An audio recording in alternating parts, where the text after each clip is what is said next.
Hey, everybody. Welcome, welcome, welcome. So glad to be here with all of you. Should be a great conversation we're going to have tonight. Hit the like button, hit the subscribe button, hit the notifications bell. It's going to be a great chat. Should be awesome. So, got a few things to go over. It's been a nice weekend. So, let's do it. Of the American century. I say that the century on which we are entering can be and must be the century of the common man. A radical redistribution of economic power. I mean, we know that racism is just a byproduct of capitalism. Everything would be all right if everything was put back in the hands of the people. We need a government that will make sure Americans are taken care of and organize the economy to serve the people, not the profits of a wealthy few. We now have the techniques and the resources to get rid of poverty. We got to start getting out there with the people. Get out of the movement and get to the masses. We need a government of action.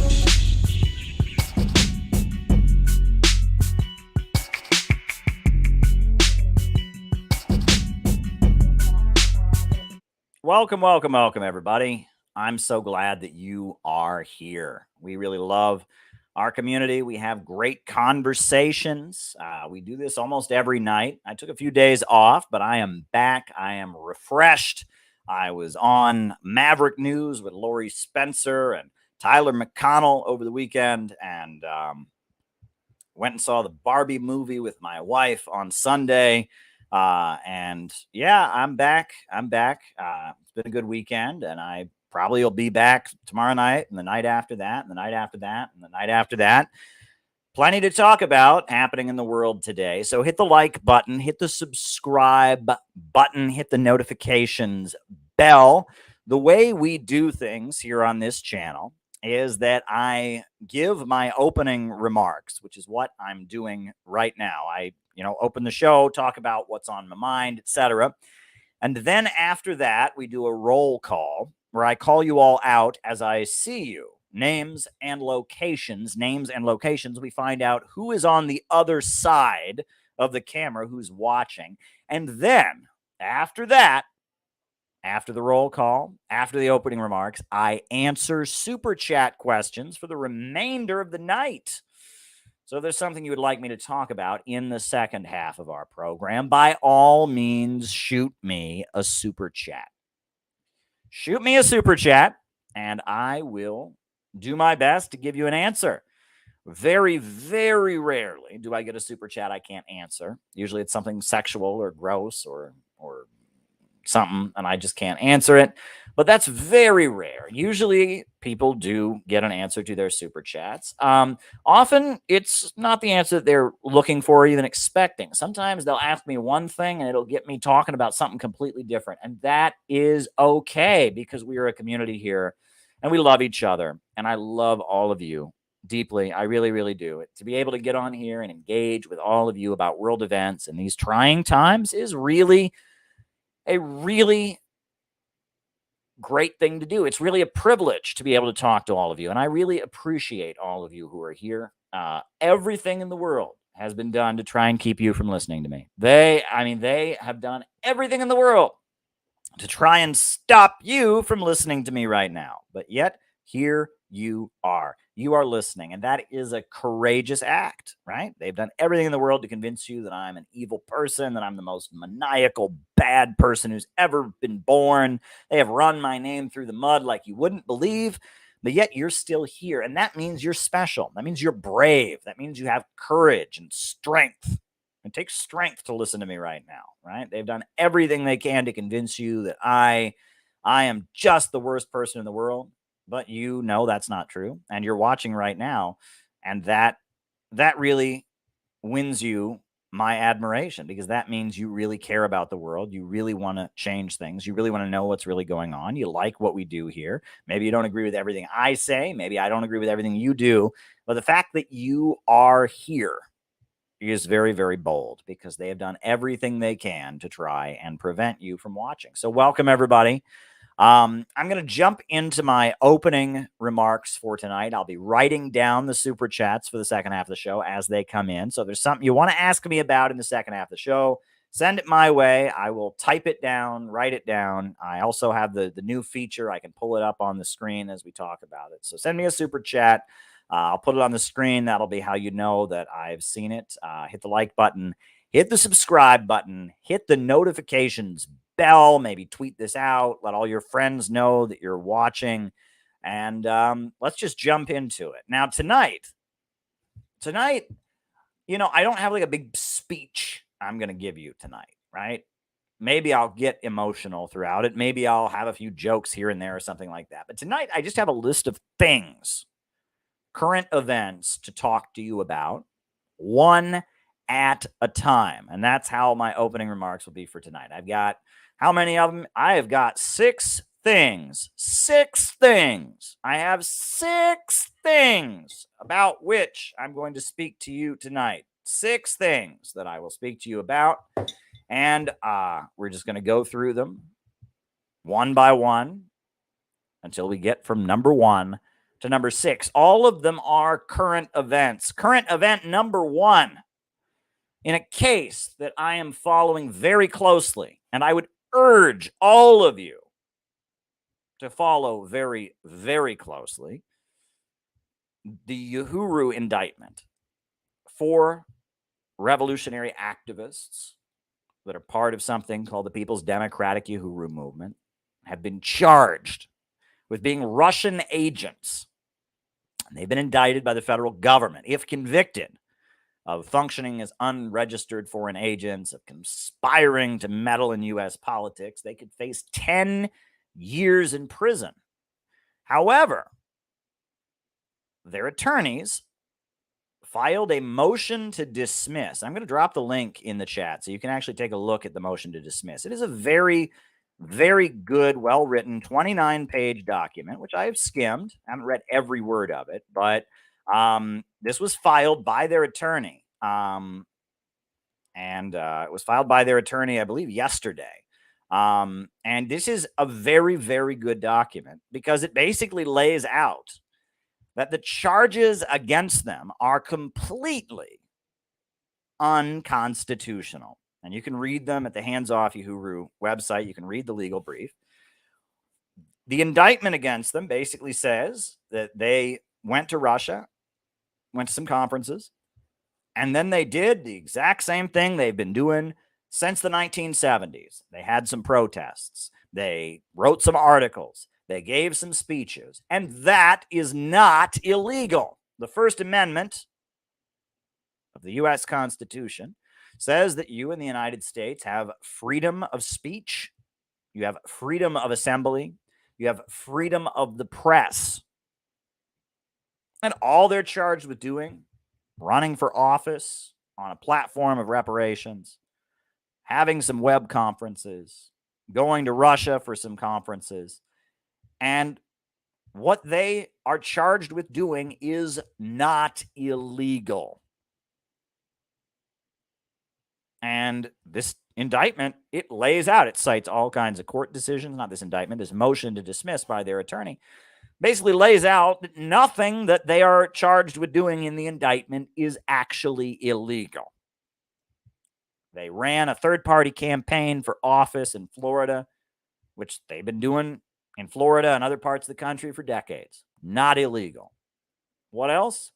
They had some web conferences. Not illegal. They published some articles. Not illegal. They had some protests. Not illegal. None of what the Uhuru movement did was in any way illegal. They exercised freedom of speech. They exercised freedom of assembly. And they exercised freedom of the press. And they've gone through various cases that have been before U.S. law where they've tried to charge people with being unregistered agents of foreign governments. And there is a legal precedent. They've tried to say people were lobbying for Iraq for doing stuff, and the courts have said nope. They've tried to say they're lobbying for Venezuela, and they did something. Nope. They tried to say that having protests that are connected to the Soviet Union. Nope. They've tried these kinds of indictments against people before, and every time the courts have struck them down because it is not constitutional. Now, there are restrictions on lobbying. right? If you are on Capitol Hill representing a foreign government, going and meeting with members of Congress on behalf of a foreign power, you might have to register. Now, those laws are written in a very vague way, and they're rarely enforced. And generally, the way that they're enforced is they just force people to register. They just inform them that they must register. But regardless, the indictment against the Uhuru movement doesn't say they were lobbying. It says they were doing what they've been doing as a Marxist, socialist, black nationalist organization for decades. They are not charged with doing anything that violates U.S. law, anything that is not freedom of speech. Courts have ruled that you don't have to register as a foreign lobbyist if you have a protest about a country. What is this? You know, if the USA is about to invade Iraq and you organize a protest against it because you don't think it's a good thing, you have to call up the government and register as an Iraqi agent. That's ridiculous. That's absolutely ridiculous. I mean, and you can't You can't have a Zoom call with people in another country. What? You can't publish articles that people in another country might like. This is ridiculous. The charges against the Uhuru 3 are ridiculous. They are a huge violation of the U.S. Constitution. They have absolutely no legal basis under U.S. law. The idea that somehow 4 activists in Florida and in St. Louis, Missouri, who did routine political activism from a Pan-Africanist perspective, are somehow in violation of U.S. law, are somehow unregistered Russian agents. This is ridiculous. And everybody should be screaming from the heavens in their defense. Tucker Carlson supports them. Tucker Carlson is screaming in their defense. He even spoke about them before the Heritage Foundation. In addition to that, Kim Iverson supports them. All kinds of people are supporting them. But there's just not enough noise about it. The government should have been forced to drop this already. So I hope that the judge approves this motion to dismiss. I hope that the Uhuru movement has all the charges against them dropped as soon as possible, because this is an utterly ridiculous case. Go and take a look. I'll drop the link once more in their motion to dismiss. And it is it lays out in very clear language how these charges that have been leveled against them are not legal. There's nothing legal about these charges. This is a completely illegal prosecution. The prosecutor should be prosecuted for violating their freedom of speech, for intimidating them. This prosecution is an absolute violation of the U.S. Constitution, and it needs to be dropped. So that's the first thing. And, I always encourage people. I have donated out of my, my paycheck that I get for doing my work as a journalist. I have donated to support the Uhuru movement. And I hope that you will do the same. They need all the help they can get. And the other thing is, please raise awareness about the case, right? Every time we do anything, CPI, we are marching around. We always have a hands-off Uhuru sign. We are always doing everything. Every live stream that I do, I don't know if you've noticed this, but on the thumbnail of every live stream I do, I have the hands-off Uhuru image. Every single one. You'll find it in the corner. I have the CPI logo, the globe logo that we use, and then below it, I have the hands-off Uhuru thing. And keep in mind, I don't agree with the African People's Socialist Party. I don't agree with their assessment of, the white working class not being proletarian, their belief that, they talk about the colonial mode of production. I think it's imperialism, the highest stage of capitalism, like Lenin talks about. I have a different perspective. I think we're both socialists and we're both anti-imperialists. We both support Russia defending itself and protecting the peoples of Donbass. We both support China raising its people out of poverty. We both think U.S. imperialism is the main danger, but our analysis of how the global economy works and how the U.S. is changing and how political forces in the United States should operate, our analysis is very different, right? They are Pan-Africanists. They are against any use of the American flag. They are atheists. They are not religious. But we, on the other hand, we wave the American flag. We I am a Christian. Many members of CPI are of a religious perspective. We think embracing religious faith is an important aspect. Not everyone in our group is religious, but we tend to be becoming more and more religious every day as an organization. And yet, we're standing up for them because they're under attack right now. And anyone who's at all serious about freedom of speech or opposing war should be screaming from the heavens about the Uhuru indictment. The Uhuru indictment is so dangerous, right? So dangerous.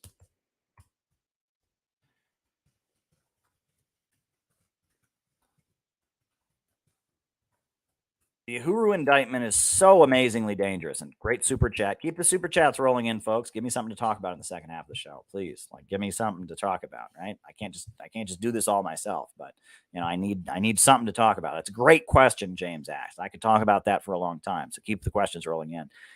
We got to raise the Uhuru case from the heavens. That was the first news item I wanted to talk to you about. Second news item. I don't know if you saw this. You should see this. This is huge. Drone attacks in Moscow. Did you see this? I mean, this is huge. You think this is, this should have been all over the news. Not the first time it's happened, but the Ukrainians have shot drones and have conducted drone attacks against the Russian capital. Can you imagine if another country was sending drones to attack Washington, D.C.? Can you imagine that? These are drone attacks against the capital of Russia. That is insane. And this whole war is happening, I must add, right? And people may not agree with me. Oh, I see Daniel. Daniel J says, thoughts on Kissinger's visit to China. What was discussed? What was the implications? Thank you, Daniel J. And I'm putting that down. It'll be number 2 question to be answered.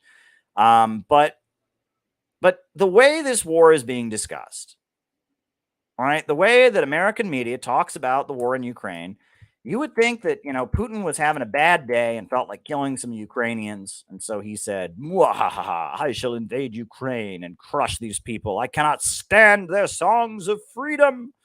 And that's not what happened. What happened is that in 2014, the Ukrainian government was violently overthrown by U.S.-backed forces that included a lot of Nazis and sympathizers with the Nazis.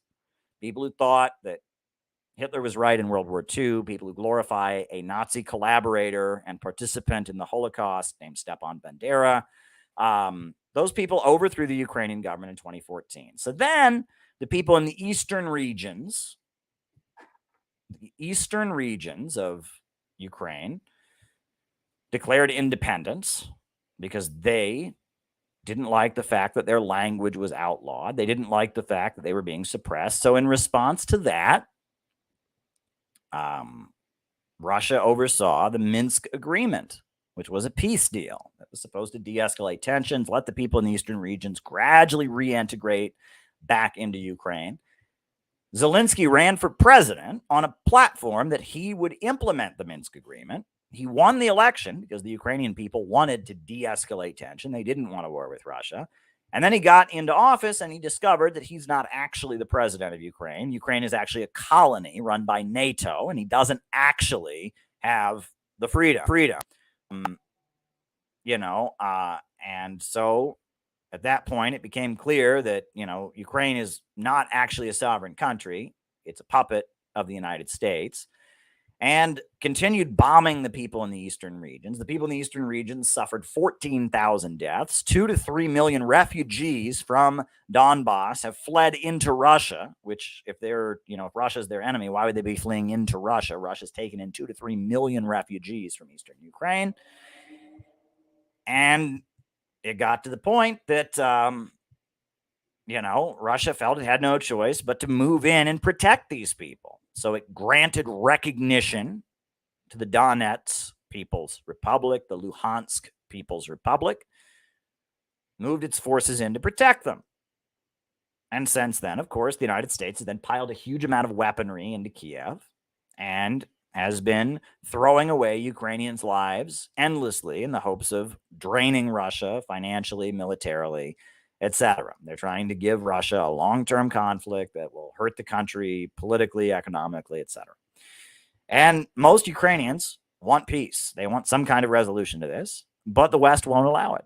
There have been many instances where Ukraine was ready to negotiate, and then the United States or Britain stepped in and said, no, you can't. No, you can't. And now the latest escalation of this is there are drone attacks against Moscow. So if you look at this whole situation, they want to tell you that Russia's just the aggressor here. Russia's just being aggressive. No. Russia is responding to years of provocations, years of threats, years of killing on its border. And now they're responding to people that are droning their Capitol building. Right? The narrative, the narrative, writing it down.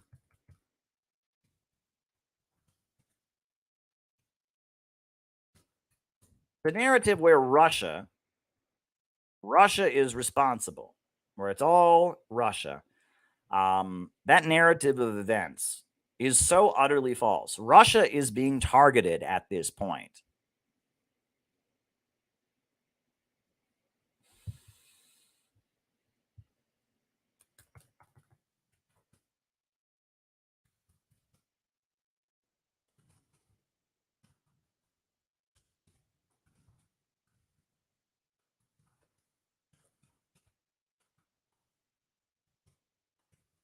Russia is clearly the victim of aggression. Very, very, very clearly the victim of aggression. I mean, there's no question about it. And Russia is responding to aggression. And Russia did everything they could to not intervene in Ukraine as they are. They did the Minsk agreement. They did all kinds of negotiations. They did everything they could to try and de-escalate the Ukraine situation. And here we go. Here we are. So, yeah, now we got drone attacks on the Russian capital. More of them. Absolutely ridiculous. Don't let anyone tell you this is about Russian aggression. This is about NATO aggression, NATO expansionism. This is about relentless desire to isolate Russia from the global economy, to prevent Russia from rising up. In the 1990s, after the Soviet Union fell, Russia was economically devastated. Capitalism is supposed to make everyone rich, but capitalism came into Russia and it made everybody poor. Shock therapy economics devastated the former Soviet Union. People were hungry and starving and miserable. And Putin got elected and fixed it by reasserting state control over oil and gas. And he restarted Russia's economy by reinserting state control. And with state control of oil and gas, Gazprom and Rosneft, two state-run energy companies, Russia's economy got stronger once again.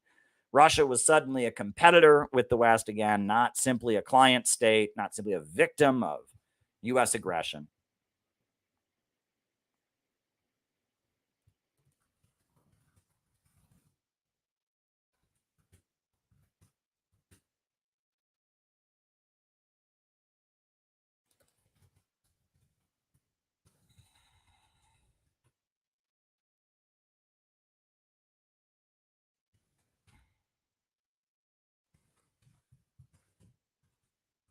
Not simply a victim of U.S. aggression.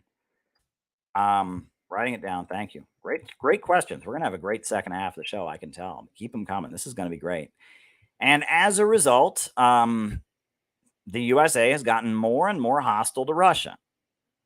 And now they're literally droning Russia's capital. When they say Ukraine droned Moscow, Ukraine doesn't do anything without the permission of the United States. Nothing is done without the permission of the United States. So this is basically the U.S. via proxy attacking the Russian capital. Wrap your mind around this, right? Has Russia ever attacked Washington, D.C.? No. Has Russia ever attacked New York City? No. Has Russia attacked Los Angeles? No. Has Russia attacked San Francisco? No. Has Russia attacked Chicago? No. But the United States via proxy is now attacking the Russian capital with drones. Wrap your minds around that. Technically it's Ukraine doing it. But Ukraine does nothing without America and Britain's permission. And if you can't realize how dangerous this is in terms of escalating toward a new world war, I don't know what to tell you. This is a very dangerous situation we're in. Ukraine is going to lose this war. But the United States, the Biden administration, the British Empire, they are determined to keep this war going as long as they possibly can to weaken Russia, to hurt Russia, to inflict as much damage onto Russia as they can. This is an awful, awful situation. So I wanted to talk about that. I hope that you say a prayer for the people of Moscow and the people of Russia that are now facing drone attacks from a U.S. puppet regime. Right? Absolutely outrageous. And then that brings me to the third item I'm going to talk about tonight. The third item, and this is, after this, it'll get less serious, but these are all serious items, right? The first item was Uhuru. The next was the drone attacks on Russia. The third item is also a very serious item. And don't worry, we'll lighten up after this. This is all heavy, serious stuff. But the third item is the Korean Peninsula, right? North Korea is firing missiles. There was a nuclear submarine. A U.S. nuclear submarine was docked in, we got another super chat. Thoughts on Twitter, rebranding as X. All right. Writing that down as well. That came in on the Rockfin. Writing that down, Daniel. Thank you. The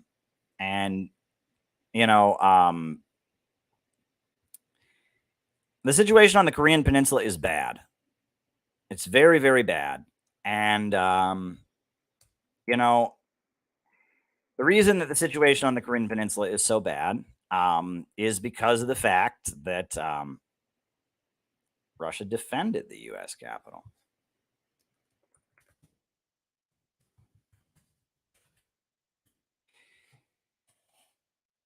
The reason the situation on the Korean Peninsula is so bad is because it's all connected. It's all connected. North Korea versus South Korea. That's decadent Western capitalism in South Korea, a westernized country, versus socialism, communism, Juche, and Korean traditionalism in North Korea. In Ukraine, the battle is going on between westernized leaders and their Nazi fanatical foot soldiers, Ukrainian nationalism sponsored by NATO, and Russian speaking people who identify with the pride in defeating the Nazis in World War II, people who want to defend the World War II memorials, people who speak Russian in their homes, people who are proud of their heritage, people who admire the Soviet Union. That's what's going on. The eastern regions of Ukraine, those folks that have voted to join with Russia, it's now part of Russia, right? The new republics, Novorossiya, the new republics, those folks, they are proud of the Soviet Union. They're proud of the legacy of defeating Hitler in World War II. They are battling against forces that are westernized, that embrace Western capitalism, and also some neo-Nazi racial supremacists, etc. Right? And Taiwan, China, right? Taiwan is part of China. And there's a government on Taiwan that is in love with Western capitalism. And there's the People's Republic on the mainland that is, based on Marxism, Leninism, Mao Zedong thought, Deng Xiaoping theory. But also there's a rise of admiration for Confucius, and it's the Chinese Communist Party is building 21st century socialism with Chinese characteristics. There's a fight going on across the planet. Not the same as the Cold War. Things have changed since the Cold War, right? Now, what's interesting is though the anti-imperialist countries are definitely overwhelmingly socialistic in their economy, they're not free market, they tend to be pretty conservative, right? They're defending their heritage. They're defending their families. They're defending their traditions and their culture. And the West is still free market capitalism, private profits, and the anarchy of production. But the West is all woke, right? The West is all about gay marriage and transgenderism and drugs and rock and roll and suicide. And there is a war going on. There is a global confrontation. There are two economies in the world. One economy is based on growth and state central planning, overseeing the means of production in order to ensure growth. And the other economy is based on chickens running around with their heads cut off. The anarchy of production. Whatever makes profits is the best. And society is falling apart because they don't have room for us at the assembly line any longer. People are becoming poorer as technology removes them from the process of production. And so they're forcibly trying to get control of the chaos of capitalism and degrow in order to save the system. They are trying to push degrowth. They're trying to push degrowth in order to save their system. And that's what's going on. We've got a growth-based, centrally planned socialist economy on one side of the world, and on the other side of the world, we have an economy that is based on the chaos of the market, the anarchy of production, and degrowth. Right?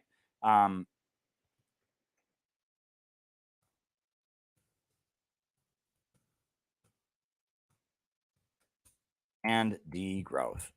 And that's the fight. That is the fight that we are having in the world today. And the Korean Peninsula is a great example of it. And the South Korean president is grandstanding about how much he loves Ukraine. And, this soldier, Travis King, just crossed the border. It's possible he could be an attempted back channel for American intelligence.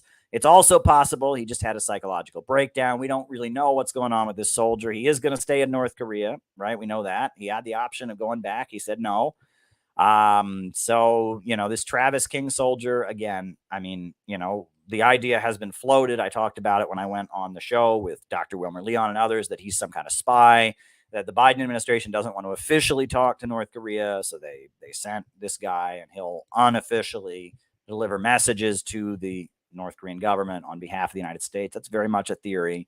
It's a way that Biden can negotiate with North Korea with deniability. That's one theory. Or it could just be this guy's crazy. It could be this guy watched a lot of Netflix. There's a movie on Netflix. Great movie. Usually Netflix films are crap, but there's a great movie that Netflix made that's called Crossing the Line. And it's about an American GI who did this in the 1960s and lived in North Korea and became kind of a celebrity in North Korea, a guy named Joseph Dresnok. So it could be this guy was watching Netflix and he thought, oh, I can be the new Joseph Dresnok. And he just wanted to do that. I don't know why Travis King did what he did.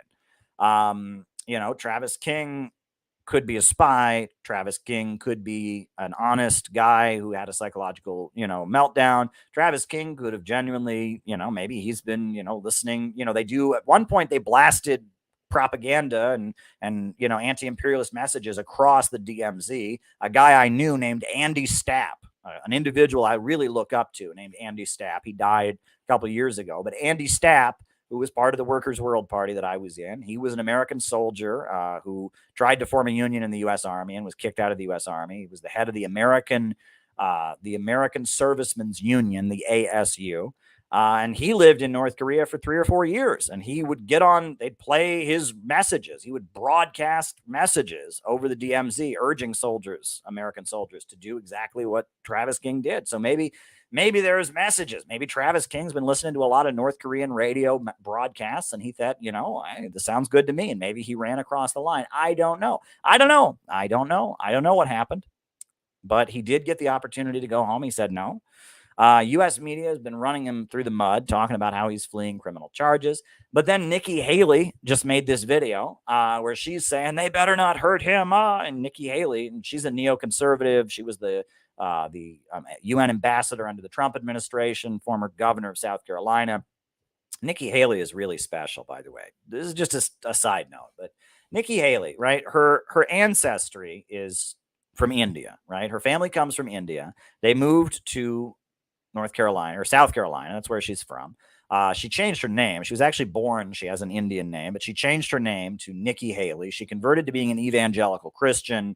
And she's, she became the governor of South Carolina, and she's quite a character. I went down to South Carolina, and when I was there, my wife and I, we went down there. We had just gotten married, kind of a honeymoon kind of thing. We just gotten married. We went down to South Carolina to hang out on the beach and, get to know each other better and such. And I remember that I turned on the TV in our hotel room, and there was an ad for Nikki Haley. She was running for re-election for governor.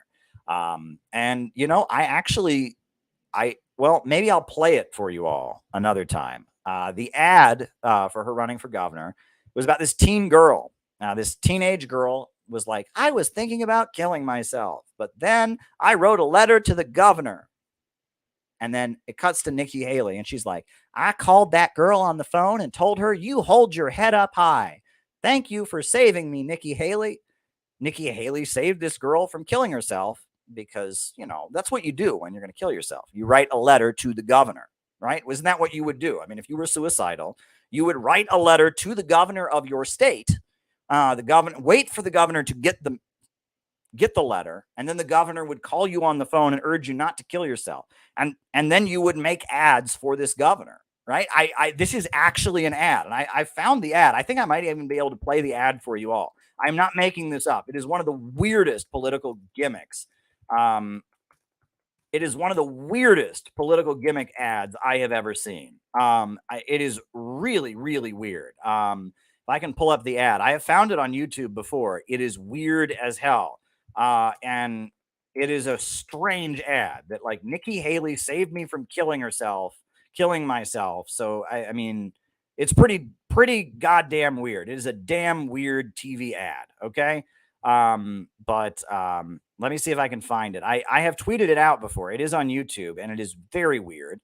Another friend of mine was down in South Carolina when Nikki Haley was the governor. And Nikki Haley, when she was the governor, we got another super chat. Okay, yeah, I'll talk about that.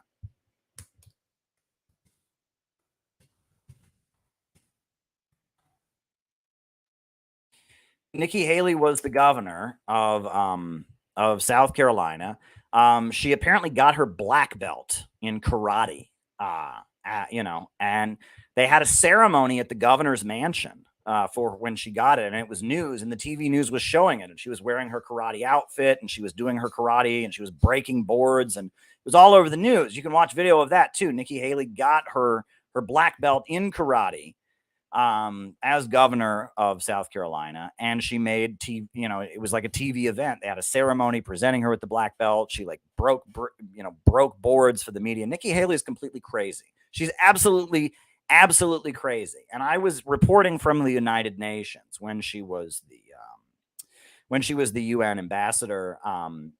She took the UN Security Council out for chicken and waffles. Because she wanted to teach them all about the South and how great the South was. When she had a press conference, there was a reporter from one of the local South Carolina newspapers who she called on, who came all the way up from South Carolina for the press conference. And I remember the reporter called on her and asked her opinion about the upcoming college football games. And she said, I am all about my Tigers. And she started talking about college football. Nikki Haley is crazy. I mean, she's nuts. I mean, she's like, it's like someone saw Sarah Palin and they said, I can do that even cringier. And that's Nikki Haley, right? So, and now Nikki Haley wants to be president. She's running for president on the Republican ticket. And she is just the most weird. She is a creature from the Red State Lagoon. Let me just put it that way. She's a creature from the Red State Lagoon, right? She's everything about, like, as Republican politics was becoming Fox Newsified, it was getting weird. But then Donald Trump jumped in, and Donald Trump actually did something really brilliant, right? Donald Trump is brilliant, I will tell you, right? He took the Sarah Palinism, or whatever you want to call that, and he made it something brilliant. Donald Trump is a genius, right? And Donald Trump is actually kind of fighting the establishment to some degree or other. I mean, he's all over the place. But Nikki Haley is, I mean, she's just, it's all of that made for TV cringe stuff. Anyway, Nikki Haley isn't on the list of things I was going to talk about. So I'm actually going to move on from that. But now that we talked about, the first thing was the Uhuru motion. We talked about that. Hope they drop the charges soon. 2, we talked about the drone attacks on Russia and how serious that is. 3, we talked about the Korean Peninsula. So now I'm going to talk to, I got like 3 more things to talk about with all of you tonight. And these three more things that I'm going to talk about are less serious. They're, important, kind of. I mean, this next one is not that important, not really that important, but, whatever. This next one, I don't know if you all saw it. Latest social media drama, right? That's what we're all supposed to talk about, right? I'm a streamer. I'm streaming right now. So what am I supposed to do? I'm supposed to get on here and talk about other streamers. Oh my God, did you hear what so-and-so just said? It's crazy. Right? That's what we're supposed to talk about, right? That's what productive internet dialogue is. I don't get on here and I talk about facts and information and world history and economics. No. I'm supposed to get on here. Oh my God, did you hear that Vosh farted into his pants? Oh my God, it was crazy. It was crazy. That's what I'm supposed to do, right? Right? But like the latest streamer drama, it's not even streamer drama, the latest internet drama. For those of you who aren't aware, Jimmy Dore, who's awesome, is now being attacked by his former coworker, Graham Elwood. Bum, bum, bum. Well, I've been on Jimmy Dore's show before, and I've also been on Graham Elwood's show before. I understand that Graham Elwood doesn't agree with Jimmy Dore about vaccines. I understand that Graham Elwood has taken kind of a liberal turn. And so, it was only a matter of time before, he would do this. But, I love Jimmy Dore, right? I love Jimmy Dore. I don't know anything about Jimmy Dore's personal life. Nothing. I've hung out with Jimmy Dore before. He's, it was really great. One time he invited all the CPI people up to his dressing room in Chicago. That was really, really nice. That was really great. I talked to Jimmy Dore on the phone before. That was really an honor. He's been very supportive of me. At times I could have used support, but we're not like deep friends, right? I've met him a few times. He's called me on the phone a few times. That's it. Right. And I went on Graham Elwood's show, I think twice. I went on his show. One time it was to talk about my book, City Builders and Vandals. Another time he had me on to talk about, I don't even remember what the other time I was about, but it's like, why do people feel a need to do this?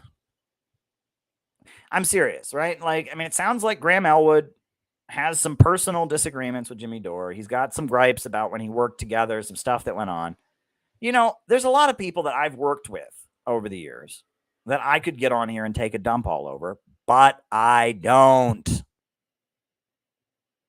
Let me say that again. But I don't. How is that helpful? Right now, if he has a genuine political disagreement with Jimmy Dore about vaccines or whatever, that's principled.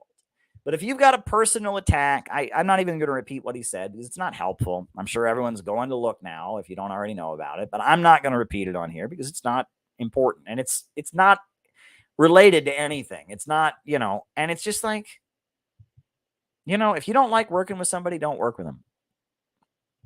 That simple. If you consider someone to have personal problems that make them difficult to work with or whatever, don't work with them. But you really don't gain anything, right? It used to be an understanding in show business that professional people don't talk about stuff like that you don't make it public. Right? That used to be an understanding that if Graham Elwood's a comedian, Jimmy Dore's a comedian, both of them do political commentary shows, that if that what goes on backstage is not meant for public consumption. You don't talk about that stuff. Right? That's been the understanding. And we don't know what Graham is saying is true. We don't know if what he's saying is true or not. And it doesn't matter to me. I don't care. Right? I don't care. I don't care what Jimmy Dore is like behind the scenes because that's not why I like him. I like Jimmy Dore for the fact that he's brave enough to do shows calling out the warmongers, calling out the Silicon Valley tech monopolists, calling out the vaccine bullshit that we've been lied to about. I think that's great. I think that's awesome. And I've never worked with Jimmy Dore in a professional capacity. He had me as a guest on his show once. I think he's great. I love Jimmy Dore. I watch his show regularly. And, I don't, and Graham Elwood is talking all this shit. And it's like, that's not professional.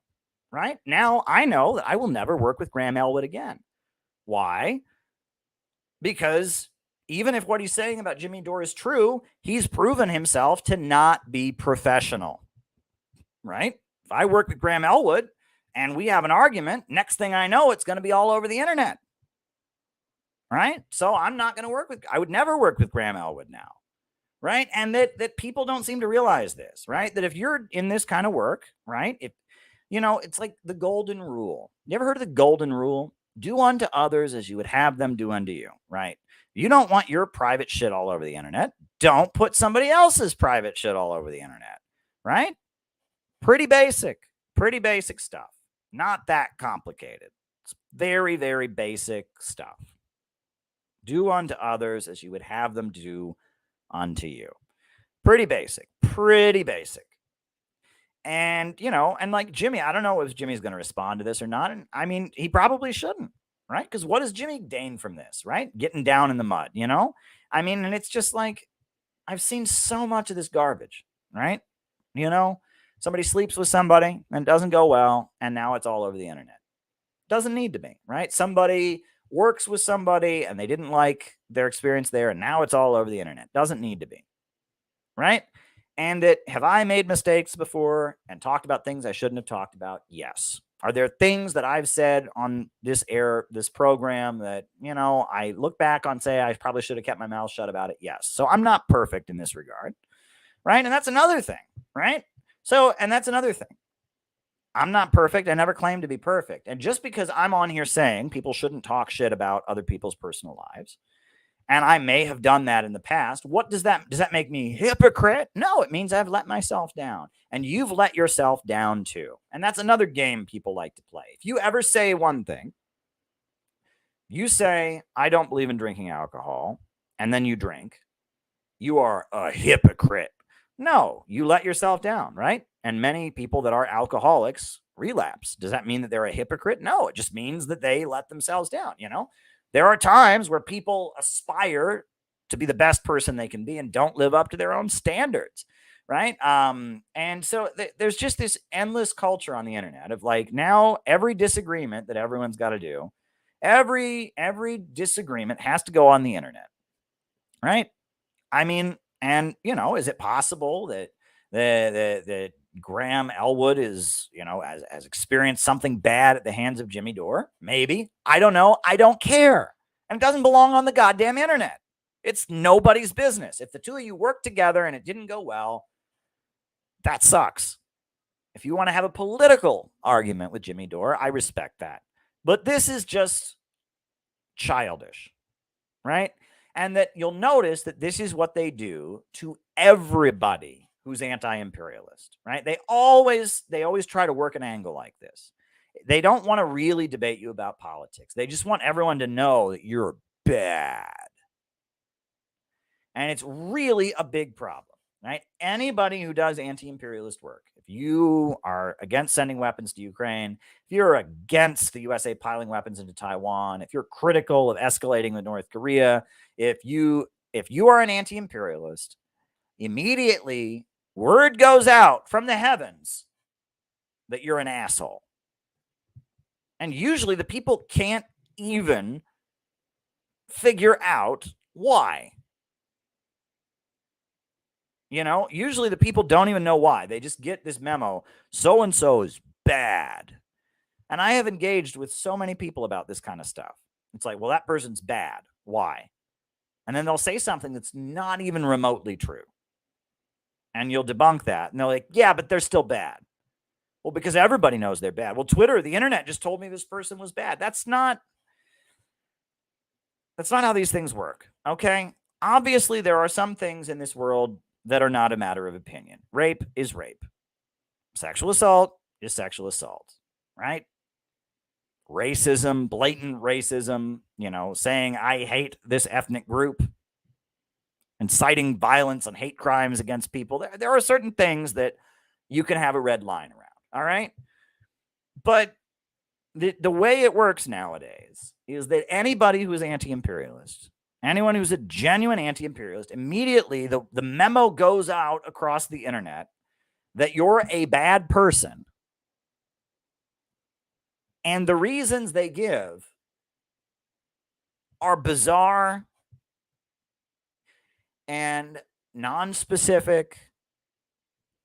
And they're all just, it's all just, well, this person is a bad person. And the reasons are not specific. The reasons are all interpretations of their personality. It's all bullshit. It's all bullshit. And so I stand with Jimmy Dore. I am with Jimmy Dore 100%.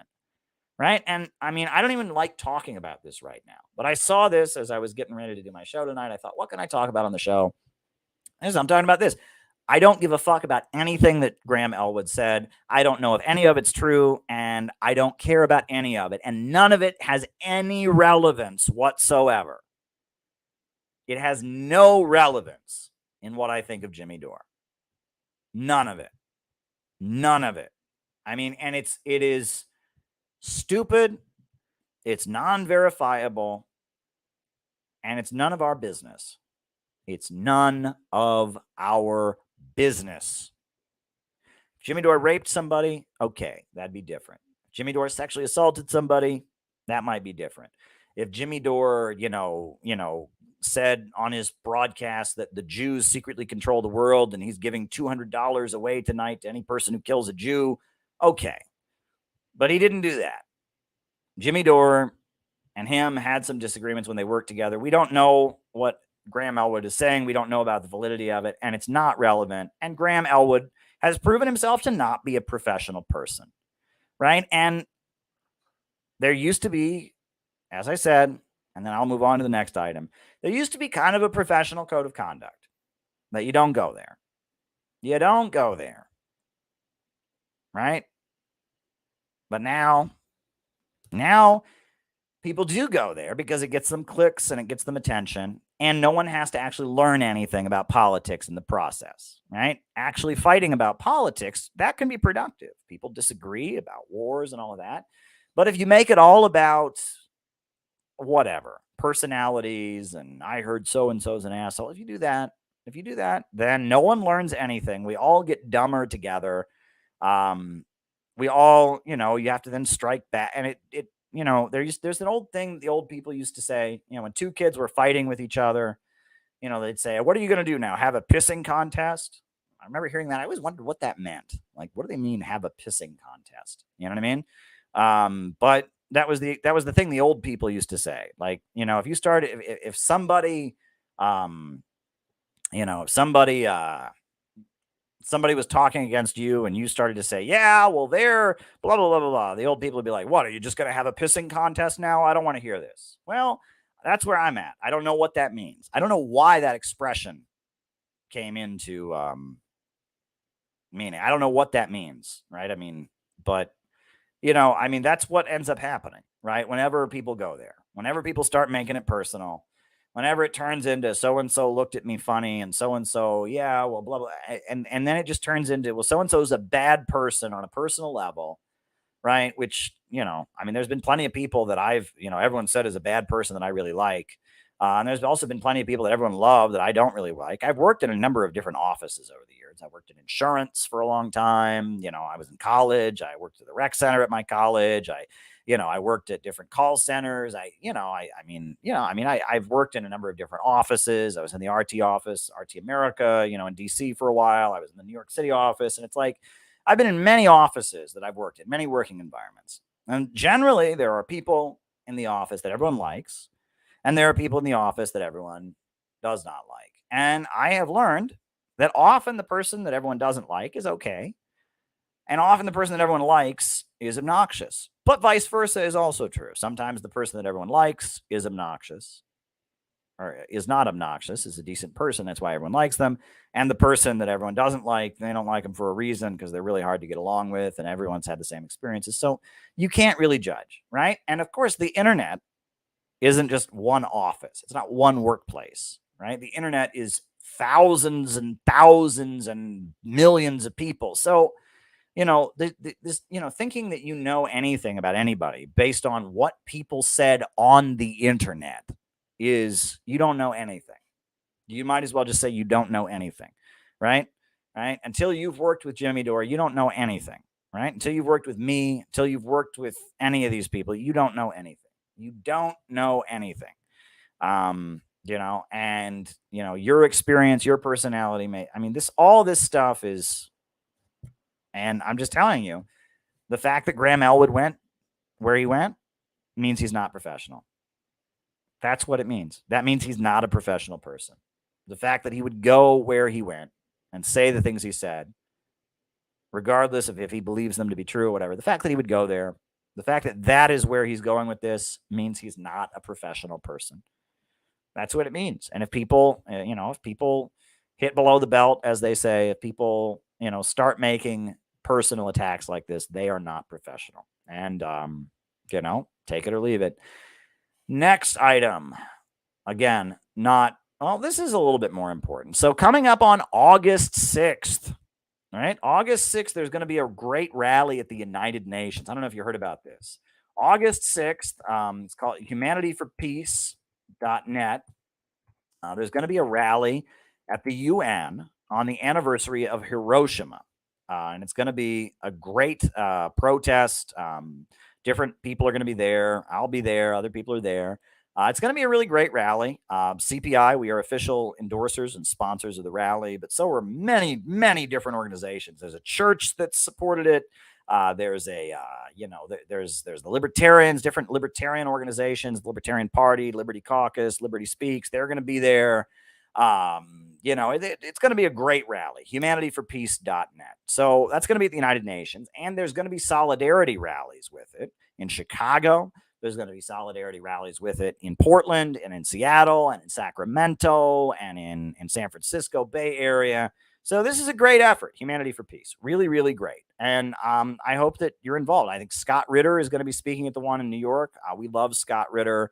Jose Vega, a good friend of ours, he's going to be speaking, and it's going to be great. So I really would encourage you, if possible, to come out, to the protest on August 6th, either in New York City or at the one in your area. I think it's a great effort. I would encourage everyone to support Humanity for Peace. It's going to be very important. We will do our best to bring CPI people.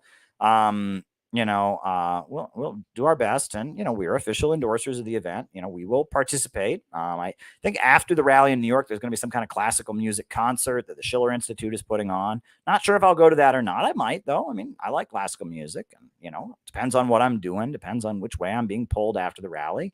So that's important. August 6th. August 6th. Mark your calendar for August 6th. It's a Sunday afternoon, 1 p.m. It's going to be good. Sign up on the website. Should be a good action. I recommend it. The other thing is, it looks like we will be having a Center for Political Innovation conference. In Portland, Oregon. On September 30th. September 30th will be the date in Portland, Oregon of our next conference. That appears to be the case. Now, not totally confirmed yet, but it looks like the date we're looking at for the Portland conference is September 30th. That's what it's looking like. So, if you can come join us on September 30th. Mark your calendar. That would be great. I don't get out to the West Coast very much, but I will, in all likelihood, be out there on September 30th. Again, all of this is not yet confirmed. We've just been talking as an organization. It's looking like September 30th for the Center for Political Innovation Conference in Portland, Oregon. So more details to come. Hold on to your hats. September 30th is looking like the date for our West Coast Portland event. That's what it's looking like at this point. So there you go. So that was something else I wanted to mention. And then the final item, I did see the Barbie movie with my wife over the weekend. I did see it, right? And this is a cultural phenomenon. This was a movie about a popular children's toy. And the filmmakers thought very, very highly of themselves. They tried to make a movie about existentialism and feminism in our time, and it was a little silly, but since this is a popular thing, and this is what people do, is they talk about popular culture and movies, on their streams. I thought I would quickly tell you my thoughts, right? Again, not the focus of what I'm talking about here, but I'll quickly tell you my thoughts, right? Couple things I observed that are of relevance to this community about the Barbie movie. The first thing I observed was that they made Kamala Harris the president. Not literally, but they had a character who was a black woman who looked kind of like Kamala Harris, and they labeled her the president. And that was a subtle, like they're subtly trying to psych us up for Kamala Harris being president of the United States. The president character was a black woman who looked like Kamala Harris.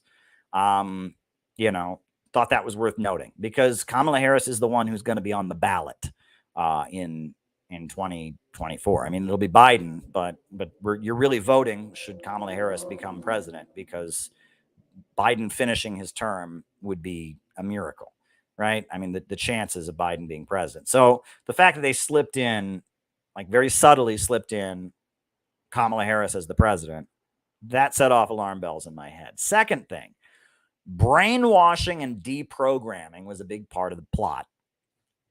It's complicated. The plot is very complicated. I'm not going to go into great detail about explaining the plot because it was very complicated. But long story short, at one point in the movie, all of the female characters become brainwashed by the male characters. And so the main character is panicking about this. So they start abducting the female characters into vans and deprogramming them, right? And that is, if you don't know any of the history, you just think it's funny. It's a funny plot device, right? All of a sudden, all the female characters are in a trance and they're serving the male characters, but then one of the characters gets them in a van and then talks at them, grabs them, takes them into a van and talks at them. And then they wake up and they change their tune, right? You might not think any of that unless you know the history. Dr. Steve Hassan and the Cult Awareness Network actually did this for decades. And they broke the law and they held people against their will. They would drive by and grab people, and people that were in the LaRouche organization in the 1970s and 80s, people that were part of the Unification Church, people that were part of the Church of Scientology, people that were in communist organizations, people that were had to deal with this, right? That this was a widespread cultural phenomenon, is that there were these people who called themselves deprogrammers, right? And if you did not like the religion or the political group that your family member, your adult child, usually it was parents, and they would have children who were over the age of 18. If you did not like the religion or political group they joined, you could pay these people, and these people would find your relative and they would abduct them into a van and put a bag over their head and take them to a basement somewhere and browbeat them for 4 or 5 days until they relented and gave up their religious or political beliefs. And in the movie, they make it look like it's just a joke. You know what I mean? It's like, oh, they're deprogrammed, but they grab them and they take them into the van and then they talk at them and then they change their beliefs. It's just a simple thing. No. Right? And people went to prison for this. Right? I mean, people actually went to jail for this. It was a crime, right? But many times the courts did nothing about it. They would say, well, these are just concerned parents, or this group has a history of being abusive. But eventually, Ted Patrick, the first guy who did this, went to prison for kidnapping. The Cult Awareness Network, which was the organization that was facilitating all of this, they eventually got sued out of existence. Because they had done this to so many people. They had kidnapped so many people. And, there's a guy named Arthur Rosell who describes how he was like, he wasn't even allowed to pee by himself. I mean, it was a horrendous, it was a deep state operation, right? It was, there was spy versus spy stuff going on. Okay. It was the American deep state was fighting with itself, right? And, these different religious and political organizations are aligned with one faction against another. And there was some spy versus spy stuff going on. And, different governments around the world have different agendas and are aligned with different sections of the American ruling class. And so there were foreign agencies that were involved as well. And it was a wildly illegal criminal thing. And you just go read the history of deprogramming. It was and the Barbie movie makes this a central part of their plot. Like, this is just a, it's a great part of the plot. All these women are just in a trance. They're not doing the right thing. But then Barbie gets her van out and grabs them one by one and takes them into the van and talks at them and shakes them up. And then they change their beliefs. That is, you want to talk about frightening to me. Right? If you know the actual history of deprogramming and what they have done, and I've written about this, my book on BreadTube Serves Imperialism, I talked about how, BreadTube is largely some kind of deprogramming operation against the alt-right primarily. And Steve Hassan, the guy who was like one of the head deprogrammers in the 70s, Dr. Steve Hassan, is advising BreadTube. And he went on CNN after Donald Trump, after January 6th, and said the whole country needs to be deprogrammed from Donald Trump. And if you know what that means, we're talking about forcible kidnapping. We're talking about false imprisonment, right? Holding people against their will and browbeating them until they change their religious or political beliefs, right? It's some pretty serious stuff, right? This stuff is not, it is very dangerous. And, the fact that the movie shows it in this kind of playful, light manner, again, most of the audience doesn't know this history. It's kind of obscure history, but deprogramming that's dangerous stuff. And what's frightening is that, this isn't the first example of this I've seen. Netflix, has really highlighted Steve Hassan. And there's been there was a show, Drunk History, on the History Channel that went as far as trying to make Ted Patrick, who got imprisoned for doing this, make him out to be a hero. Right. They did a whole episode about how Ted Patrick was a hero for deprogramming people. And, there is a whole effort now to make the deprogrammers seem like great people, even though they're committing crimes, violating people's religious freedom. Forcibly kidnapping people in order to browbeat them in order to change their religious or political beliefs. That is a serious crime. Right. And there is this whole effort now from one section of the ruling class, which, Susan Rice, formerly of the Obama administration, is on the board of Netflix. And, one section of the ruling class has decided that the deprogrammers, even though they went to prison, even though they tortured people, even though they blatantly violated U.S. laws against kidnapping and false imprisonment and, clearly violated all kinds of people's religious freedom and civil liberties and, right to not be kidnapped and held against their will, that even though that was the case, it was totally fine, that they're good. And so to see deprogramming in the movie like this, in the Barbie movie, I was just like, wow, wow. So they made Kamala Harris the president. And then on top of that, they put deprogramming into the movie as a plot device. My other thoughts on the film, very quickly. Other thoughts on the film. Yeah. Other thoughts on the film. What else? Well, the climax of the movie, again, spoiler alert, the climax of the movie is Ken, Barbie's boyfriend, having a crying meltdown. And he starts crying like a child, and he's sobbing and, oh, God, and that's supposed to be good, right? And it's like, oh, amazing that he's, acting like a toddler and he's just sobbing and crying like a baby. And I'm sorry, but it's like, it's one thing, there's this whole thing about women like men who are sensitive and all that. I get that, right? And it's hard for men to show emotions. I get that. But women don't want that. Okay? They don't. They don't want that. They don't want that. And it, like, is that what a man is supposed to be now? Right? We're supposed to be like sobbing like 3-year-olds and having baby tantrums and just, is that what we're supposed to do? I don't think so. Right. And it's this weird thing I don't get. I really don't get this. Right. It's one thing, for people to show emotions and all of that. But, the emotional display we see from Ken in the climax of the movie, all right, it's supposed to be this kind of feminist movie. It's about feminism and existentialism and all of this. And this is what the ideal for men is post patriarchy. I mean, women don't like that. They don't like that. Right. They don't. And they don't. I mean, I just saw that. And I'm just like, okay, this is a bit much. That's what I thought as I was watching. I'm like, this is a bit much. This is a bit much. Right.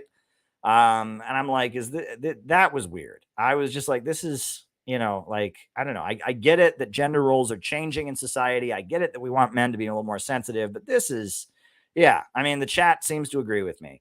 That this was, the crying meltdown was a bit much. It was a bit much. So there's that. The other thing, I will say, I did enjoy the fact that there was a teenage girl character in the movie who was a woke brat, and she called Barbie a fascist, and she did this like woke yelling at Barbie and came across as a brat. I appreciated that. That was enjoyable. Overall, I would say not a good movie. Not a good movie. Didn't enjoy it. Didn't enjoy it. Wouldn't go see it again.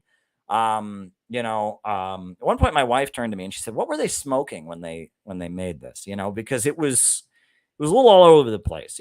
They were making a movie about children's toys, right? It was like there's a popular children's toy that's been around for a long time. They had the idea as a gimmick to make a movie about it. They tried to make like some kind of experimental French existentialist film about morality and gender roles and, what is your role in the world and what does reality really mean? And it's just like, you are assigned to make a movie about Barbie dolls, right? I saw that and I'm just like, okay, they tried too hard. They tried too hard. They tried way too hard, right? Right. And what they should have done, this, right? If I can find the clip from Third Rock from the Sun, there is a brilliant clip of Barbie dolls on Third Rock from the Sun, right? And if I can find the clip of it, I will play it. I don't think I can find it, but there's a really, really funny clip.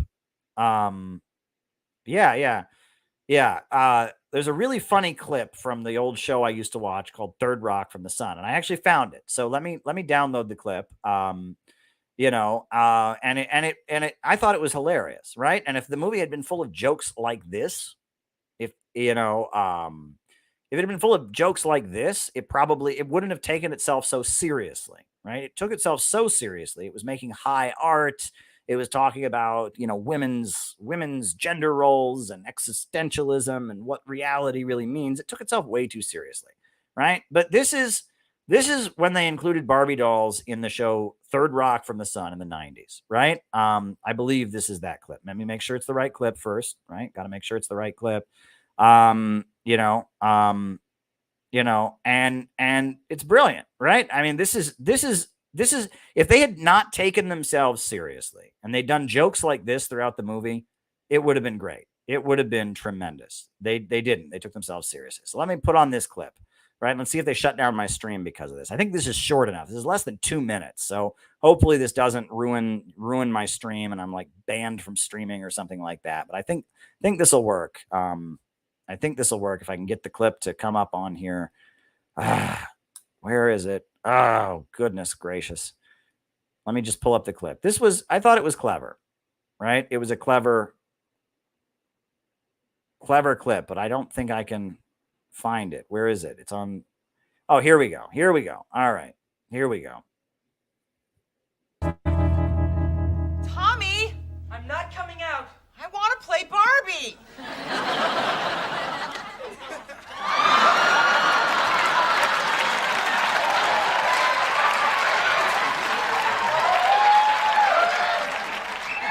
Tommy Longstocking. That's what I was going for. All right, now sit down. You're Ken. Okay, Ken, so what do you want to do today? Nothing that involves bending my knees or elbows. That was the best joke, Nothing that involves bending my knees or elbows. That's it. That's perfect. That was brilliant, right? Again, jokes like that, if they had just used those jokes throughout the whole movie, it would have been awesome. What do you want to do today? What do you want to do today? Barbie, I don't know. Nothing that involves bending my knees or elbows. That's brilliant. That's brilliant, right? That, not taking yourself seriously, that I appreciated, right? You know, but there you go. There you go. I digress.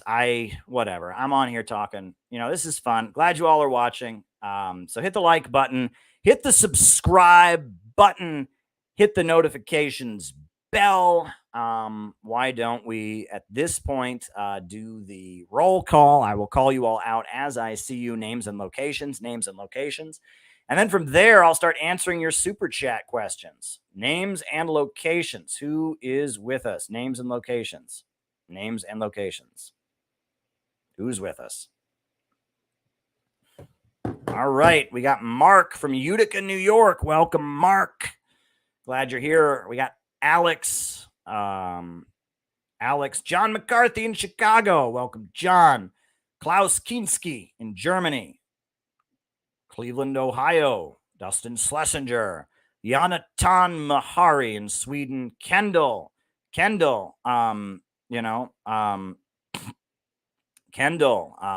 We got Sid in Scotland. Maddie in California. Ellie in Chicago. Welcome, Ellie. Neil Fraser in Hong Kong. Alex from Brazil. Patrick in Maine. Kieran from San Diego. And thank you for the super chat. We got Panos in Greece. St. David's, Bermuda. Ina Woods. Jenny from Cincinnati. Jenny Lynn. Gabby Hernandez in Chicago. Temple City, California. Welcome. Jenny Lynn from Cincinnati. Bob Troy in New York. Welcome. Names and locations. I will call you all out as I see you. Names and locations.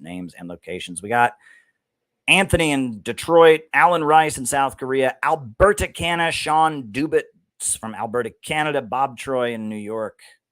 Welcome. Anybody else? Names and locations. I got Sherry Spector in New Jersey. Welcome, Sherry. We got Harold Hedge in Morris, Illinois. Welcome, Harold from Morris. Chris in Salt Lake City. Welcome, Chris. Good to have you. Anybody else? Names and locations. Who is with us tonight? Names and locations. Who's with us? We got Casey Metro. All right. We got Tawi in Sweden. All right, Chiefs. Welcome. Anybody else? Names and locations. Always a pleasure to interact with all of you. Welcome. Michael Sparks in Pittsburgh. Welcome, Michael. All right, so now I will start answering. Oh, do we got any more? Chandler in Georgia, Gribble in Southern Oregon. Welcome. All right, so now I will start answering super chat questions, right? All right. First super chat question, and some of these came on Rockfin, so I can't put those on the screen, but the ones that came, we can put these on the screen. So, how should Maoists view the Cultural Revolution? Well, first of all, what's a Maoist? I mean, I'm serious. What is a Maoist, right? Chinese Communist Party does not consider itself to be Maoist, right? The Chinese Communist Party, they believe in Marxism, Leninism, and later, I believe in the 1960s, during the Cultural Revolution, they began talking about Mao Zedong thought. But they don't believe in Maoism. People didn't start talking about Maoism until the 1980s. In the 1980s, there was something called the Revolutionary Internationalist Movement, which was a number of communist parties from around the world that had been aligned with China, that denounced China over the rise of Deng Xiaoping. And I believe it was in 1982, right? Let me see. I'll find the document. 1982. Yeah, it was 1982. Was it 1982? Let me find the document for you. They then had a document that they published called Long Live Marxism, Leninism, Maoism. 1984. The term Maoism did not really come into existence until 1984. 1984, various communist parties from around the world that had been pro-China, that cut their relationship with China, right? They published, the document was not even really published until 1995, but they basically declared that they were this new international, the Revolutionary Internationalist Movement, RIM, and they started referring to themselves as MLM, Marxist, Leninist, Maoists. And they published this document that was published in 1995, but their organization was established in 1984, and they started calling themselves Marxist, Leninist, Maoists, MLMs, right? And people who call themselves Maoists are generally not good folks. I'll just be honest with you. Politically, they're not where I'm at because they tend to be, at this point, aligned with U.S. imperialism. And the Maoists in the Philippines, at this point, are targeting Chinese businesses. They're waging armed attacks against Chinese businesses and trying to get the Philippines to be more hostile to China and friendlier to the United States. And American media is playing their broadcasts. Radio Free Asia is broadcasting their messages. And the Maoists of the Philippines are basically supporting U.S. imperialism at this point, right? The Shining Path of Peru, that was another Maoist group that, denounced China. Not only did they denounce China, they bombed the Chinese embassy and they killed pro-Cuba communists. They murdered communists of other political persuasions. They're ultra-leftists, right? So people who call themselves Maoists are people that cut off their relationship with China after Mao died, after the end of the Cultural Revolution. And they tend to also be involved in left adventurism and terrorism. The Naxalites of India, that's another group, and they assassinate and murder rival communist leaders. They've been in the jungle for years. They're in India. India has the second largest industrial working class in the world. So many factories. They don't organize them. They're just in the mountains, in the jungles, and it's, a lot of what they've done in the 60s and 70s. Yeah, it was political. At this point, it's degenerated into criminality. I mean, they're just engaging in criminal activities at this point. They're just robbing people. They're outlaws. They're bandits, basically. So, you ask me how Maoists should view the Cultural Revolution. I don't really have any opinion about how Maoists should view it because the kind of people who call themselves Marxist, Leninist, Maoists or Maoists tend to be nut jobs. And they tend to be not good folks, ultra-leftist folks, a lot of whom are aligned with U.S. imperialism. Now, that said, you're asking how communists in general should view the Cultural Revolution. I view the Cultural Revolution in a negative light. I think it hurt China. It hurt the struggle for socialism. I understand why it was done.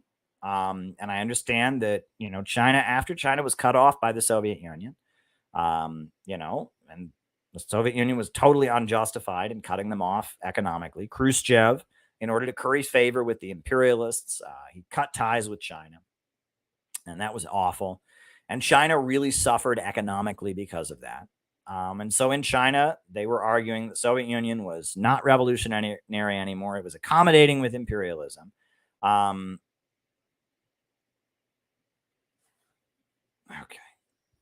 Writing it down.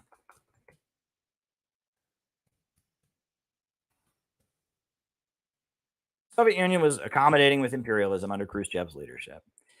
And so China, in their mind, they wanted to make China the most purely communist that they possibly could. There was also a fight inside the Chinese Communist Party. There was Liu Shaoqi, who was a leader of one faction who was moving against Mao. So, there was a play that was performed. It was a popular play that was being performed. That was an attack on Mao, and it was an attack on the Chinese Communist Party. And there was some kind of movement building in China to remove Mao, to put in a pro-Soviet government in Beijing, a government that was in line with the Soviet Union, was against Mao. And so, Mao and Lin Biao mobilized this mass movement of students called the Red Guards. And they decided to completely purge Chinese society of anything that wasn't purely communist. Didn't work out too well. It was a very bad time in China's history. There was a lot of chaos, a lot of mob rule. The rules changed every day. It was a bad time. It was not good for the country. It hurt China economically. And probably the greatest mistake to come out of the Cultural Revolution was this belief that you can achieve full communism in poverty. Communism, the higher stage of communism, the ultimate goal of a stateless, classless world, is based on vast abundance. It's about eliminating poverty, eliminating scarcity. When there's enough to go around for everyone, living standards rise, human life expectancy rises, the human population rises, technology advances, right? That's the idea. Communism is based on great technological advancement, great material abundance. The higher stage of communism is not possible in poverty. It's not. And I'll answer that one right now. I will answer that one right now since it's related, since we're talking about the Cultural Revolution now. The higher stage of communism is not possible in poverty. But the feeling in China was that that they could create pure communism by forcing it.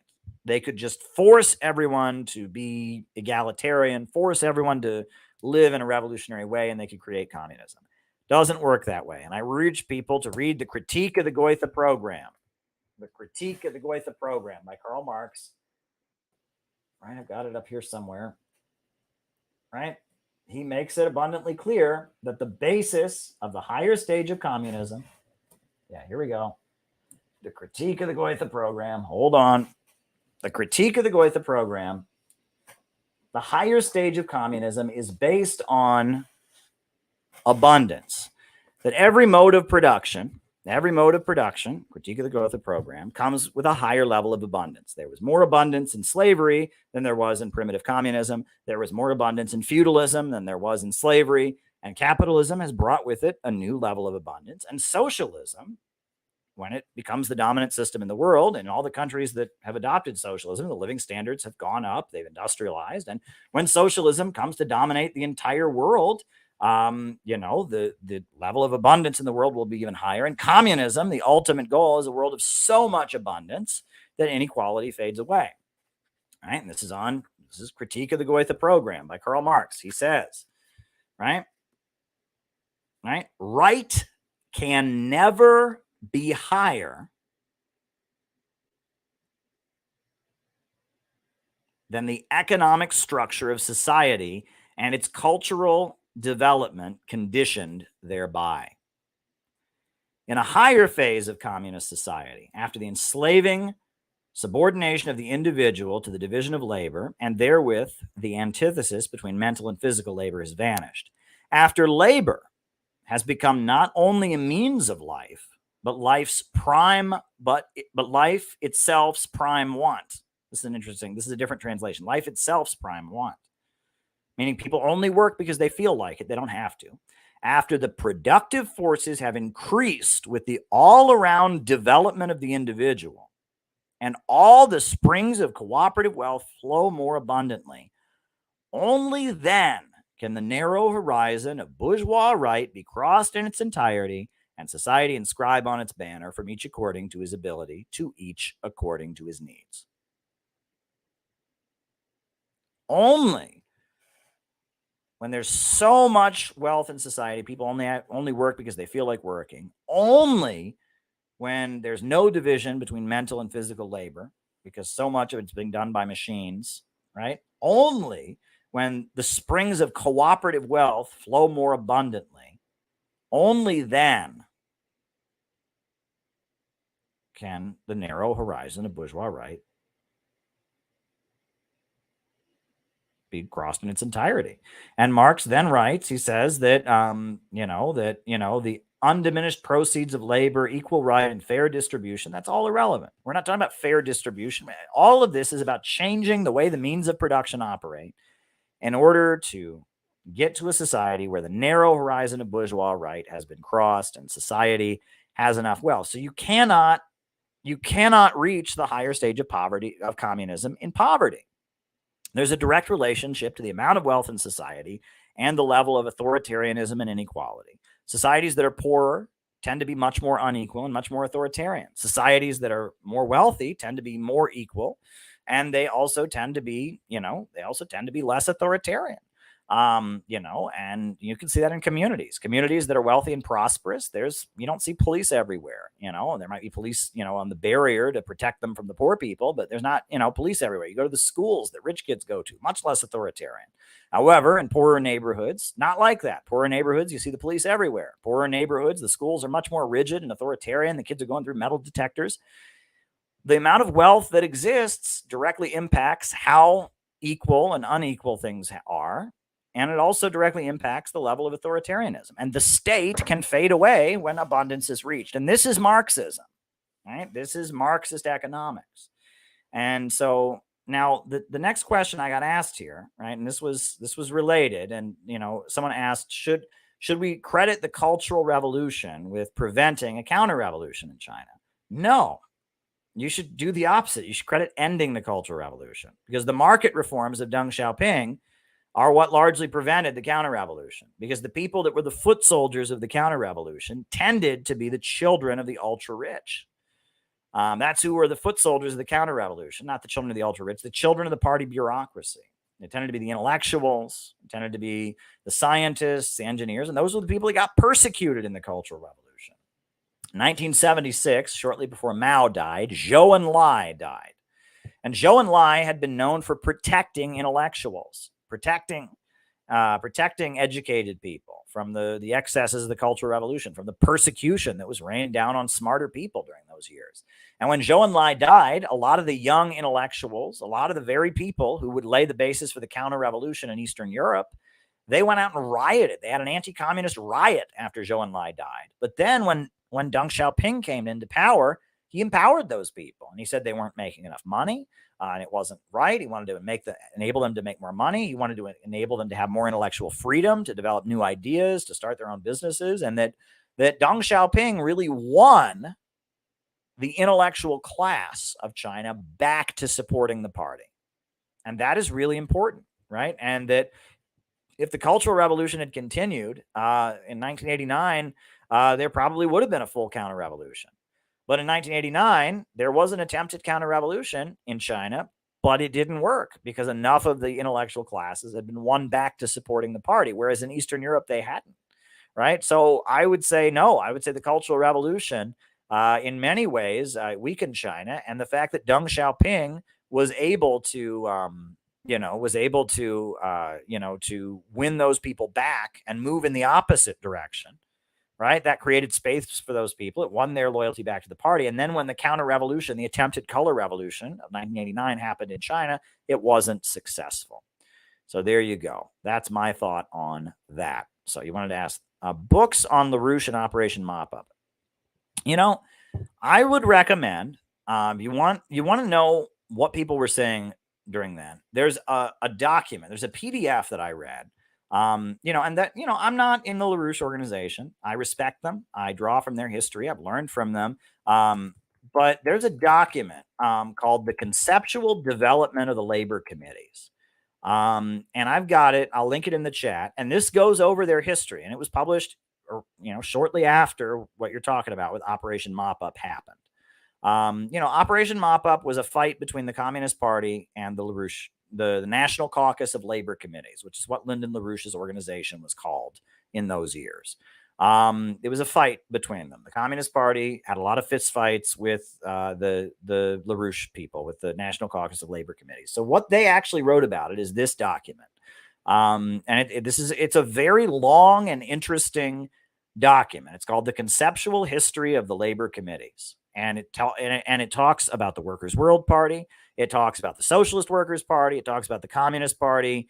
It talks about who Lyndon LaRouche, who was going by the name Lynn Marcus, was back then. You can read all about their history in this document. So if you want to know about it, I recommend you read that.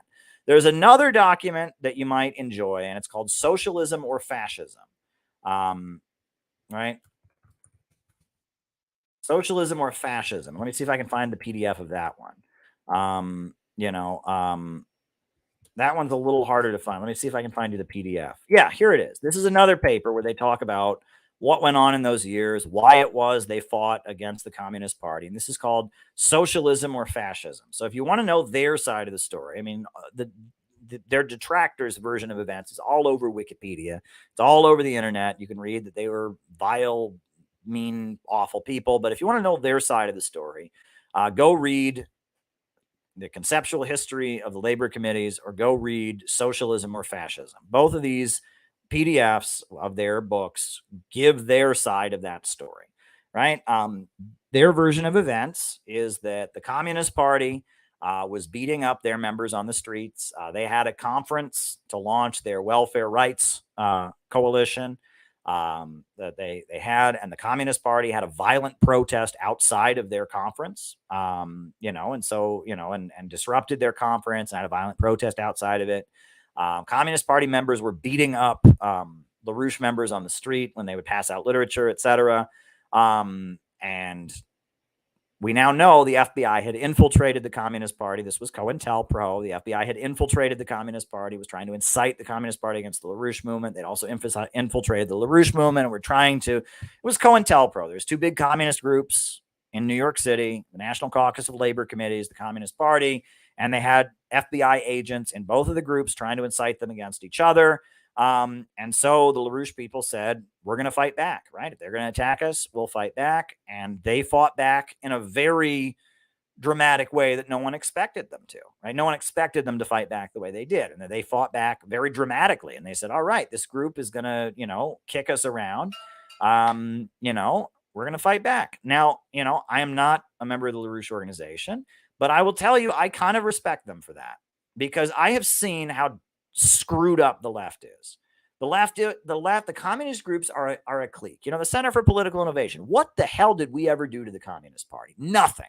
We never did anything. We were nothing but friendly to the Communist Party. But they were so freaked out that people in the Communist Party were reading my stuff that they not only did they publish a big hit piece on us on their website, not only did they spread all kinds of rumors about me all over the internet, they sent informers into the Center for Political Innovation to stir up dirt. They did all kinds of crazy stuff to us because they own communism. They think they own it. Well, they did that to the LaRouche movement in the 70s, and they did it with violence, right? And so the LaRouche people said, oh, you want to play that way?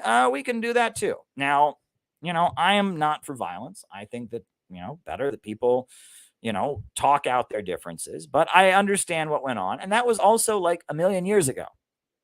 It was a really long time ago. A really, really long time ago.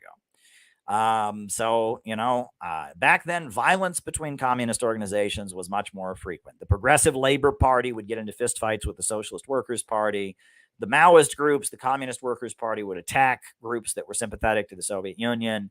I've heard the stories of how there was a rally to support the African National Congress, the ANC, and the Maoist groups that were supporting the Pan-African Congress showed up and attacked and fought with them and scuffled with them because they said they were fighting Soviet social imperialism. They wanted South Africa to be free. They were supporting the Maoists, the Pan-African Congress of South Africa. There's all kinds of history of this kind of thing, all right? And that weird stuff like this goes on, right? And that there's a lot of intelligence intrigue and spy versus spy and deep state versus deep state. And, there's a lot of stuff like that goes on, right? You read my new book, Where is America Going?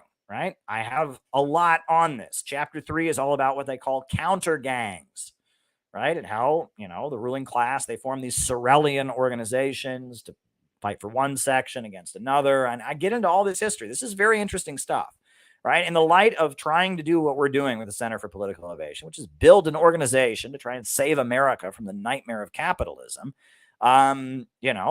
you have to dig into this history. It's much more complicated. A lot of people think they can just read Lenin and then they know it all. Oh, I'll just read Lenin and then I'll know exactly what to do and do it. No, right? I read Marx and then I'll just know all. Yeah, you got to read that stuff. That stuff is a foundation. A lot's happened since 1917. Lots happened since 1848, right? And that the Cold War, there was all kinds of manipulation of different organizations and Brzezinski and William S. Lind and Frank Kitson, and read my new book. If you want to understand this stuff, right? I quote LaRouche in here. I also have a timeline in the back of events from 1978 to 1981. Read my new book. right? And if you don't want to read it, go listen to Tyler's great new audiobook of it. Tyler did a great audiobook where he reads the book. But chapter 3 of my book, I talk about counter gangs.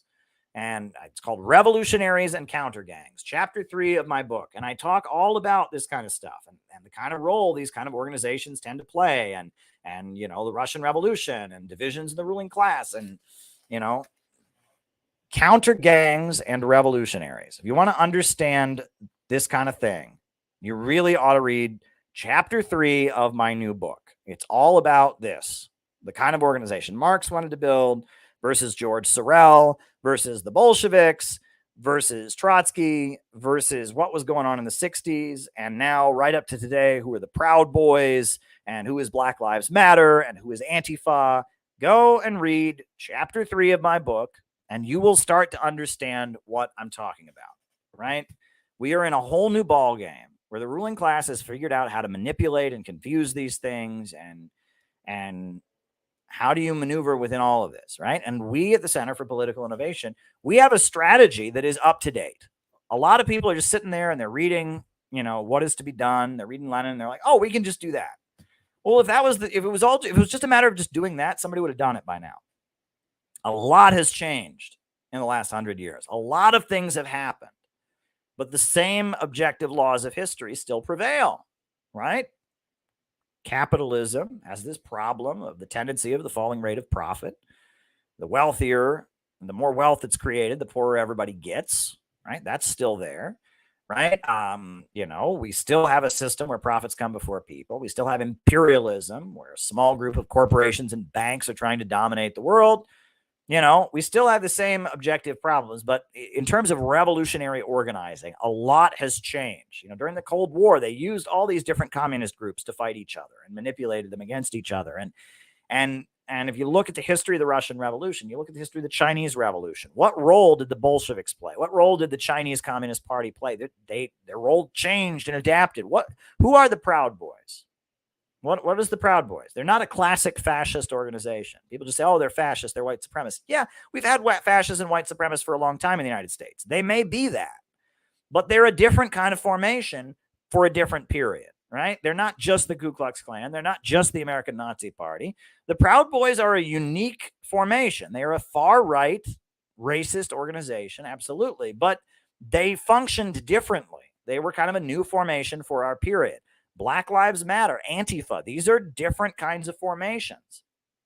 In this book, I have studies of Black Lives Matter. I have studies of Antifa. I have studies of the Proud Boys. And I get into how this is not the 1930s. This is a new ballpark, right? The way the Proud Boys operated is not the way traditional fascist groups operate, right? It's not. The way Black Lives Matter operate is not the way most Black liberation organizations in American history have operated. It's different, right? I mean, we are in a new ball field. This is the section on the Proud Boys, right? And I talk about the Proud Boys, and I talk about Black Lives Matter, right? I talk about Antifa, right? What is Antifa?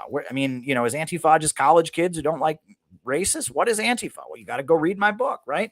We have a new orientation based on new information, based on real life practical experiences. Right? I have been organizing all of my adult life. I have been trying to build a communist movement.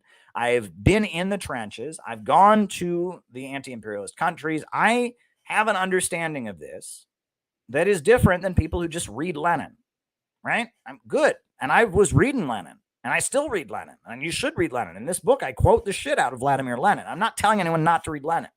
You should read Lenin. But if you want to apply that stuff in our time, you have to understand what's different about modern times, right? And you're asking me about Operation Mop-Up. Read Lenin. There's nothing in Lenin about Operation Mop-Up, right? That was a totally different, COINTELPRO, right? What is COINTELPRO? COINTELPRO, there's a level of manipulation in politics now. And if you don't understand George Sorel, and if you don't understand counter gangs, right? And if you don't understand... William S. Lind and fourth generation warfare strategy and Frank Kitson and low intensity warfare and counter gangs, right? If you don't understand what's going on, you're not going to get it. You don't understand the divisions in the ruling class. So That's my advice to you. You asked me about LaRouche and Operation Mop-Up. I gave you their version of events, which is important, but I'm also encouraging you, if you really want to understand stuff like that, leftist groups fighting each other, leftist groups working for different sections of the ruling class, you ought to read my new book. All right. Next question. I think is there a couple from, yeah, well, the next question is not this. So I'll get to you in a second, John. I got to get to the Rockfin questions. All right. So the next question comes from Rockfin. Thoughts on Kissinger's visit to China? What ideas discussed and the implications? Henry Kissinger went to China because he's been China's friend for a long time. And that's for reasons that I've talked ad nauseum about on these streams. But the main thing is that the Biden administration couldn't really send anybody of themselves over, right? That Henry Kissinger was able to kind of function that way.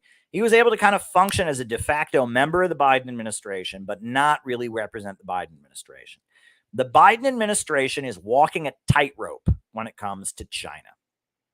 They are completely walking a tightrope because on the one hand, if they talk to China and they improve things, they will be attacked by the Republicans for it. They'll be attacked for it. On the other hand, if they escalate with China, it's going to get ugly pretty soon. So it is a bad situation. I think the Biden administration, to some degree or other, they enjoy grandstanding, but they want to fight Russia. Their focus, they want to fight Russia. They want to fight North Korea. They don't want to fight China. They want to get Silicon Valley into China. They want to sell oil to China. They don't want to fight with China. There is a division in the ruling class, the Silicon Valley tech monopolists and big oil.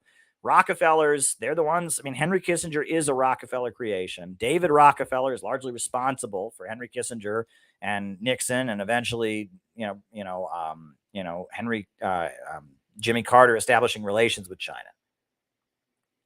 My feeling is that Henry Kissinger went over there and tried to cool things down between the United States and China, acting de facto on the advice of the Biden administration. That's my feeling. All right. And what was the other question from the Rockfin? Why don't we do that one next? Because I don't want to forget, right? Thoughts on Twitter X rebranding. Are Western oligarchs planning a dystopian version of WeChat? And that's also from Daniel J. Well, look, Daniel, social media is one of the most sinister, brainwashing, mind control operations ever conceived. It is about creating social atomization. When I first came to this city in New York City, I saw people doing in real life stuff all the time. Whenever I went into McDonald's, there was a pastor in there talking to, preaching a sermon to a couple teenagers and trying to get them to join his church or doing Bible study with them. I used to see people on the subways handing out literature for different political groups, different causes. The internet is about breaking down any in real life organizing and getting people all on the internet where the government can monitor it and where the government can manipulate it effectively. That's what it's about. If everything is on the internet, they can control it, and the people doing it are isolated from each other, and they don't feel a real bond to each other in the same way that people that do in real life organizing feel. That's why what we're doing at CPI is so important, because we're doing in real life organizing. And that is something that can be effectively, they can't control. When people work together in real life, they develop a bond that is about more than I agree with you on the internet. And when people do something in real life, it's very hard to manipulate it. To manipulate it and control it, to decide whether it's big or small in the same way as people who organize things in real life. And when the crisis comes, all that's going to matter is in real life networks and organizations. What you're doing on the internet is not going to matter in the middle of a crisis. So that said, it's much harder to do stuff in real life because people are atomized. Social media is atomizing people. It is one of the most sinister operations. Does it matter that much that Twitter rebranded as X? Not really. It's a little stupid and it's kind of lame. I don't know what marketing expert thought of that, but it's just like, oh, now it's called X. Oh. There you go. Still Twitter to me. And it's just like Facebook is now Meta. Oh, this Facebook is Meta. It's still Facebook to me. I don't know. But, I mean, it doesn't change that much, but social media is one of the most sinister operations. But yet here I am on social media talking to you about that. I'm on social media talking to you about that. So am I a hypocrite? Maybe. But I'm using social media to create an in real life organization. And that's threatening to a lot of people because social media is rigged. I will always lose on social media. Always. If I'm on social media, I will always lose. There are people who just blow up and get to be the faces of anti-imperialism. They blow up on social media and all of that. I will never be one of those people because it's rigged, because I work for RT, because I've met Alexander Dugin, because, for about a million reasons, my social media is completely rigged and somebody else is always going to win the social media game. But in real life is a different story.